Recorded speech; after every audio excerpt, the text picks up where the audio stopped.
On vous a autorisé à vous rassembler sur le Champ de Mars, non? Absolument, on nous a autorisé, mais sans déclaration. Sans déclaration. Oui, Vous dites voilà. qu'il y aura d'autres lieux, quoi qu'il arrive, quitte à ce que ce soit compliqué au niveau des services de sécurité? Non, puisqu'avec les forces de sécurité, nous échangeons déjà. Nous avons mis en place une communication auprès de tous les gilets jaunes pour que ça se passe le mieux possible, à savoir que ça se passe dans la bienveillance, dans le respect des forces de l'ordre, qui sont également des gens et des citoyens qui galèrent aussi pour beaucoup. Ce sont des classes moyennes qui ont du mal à boucler les fins de mois.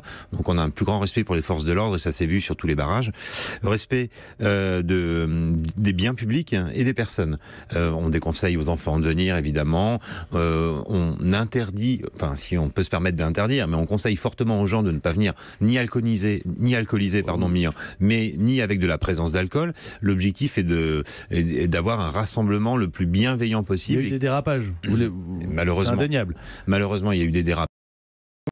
Ça, ce ne sont pas des choses qui soient tolérables, que ce soit des dérapages racistes, xénophobes ou des dérapages, homophobes également. Vous avez tout à fait raison de le souligner. Des violences aussi sur... Et des violences, absolument. Bon, vous vous désolidarisez complètement évidemment de ces gestes-là. On ne peut pas tolérer. En revanche, ce qui est à retenir de ces événements, c'est une colère, l'émotion. On ne peut pas faire la sourde oreille sans pour autant justifier ces événements. On est bien d'accord, hein.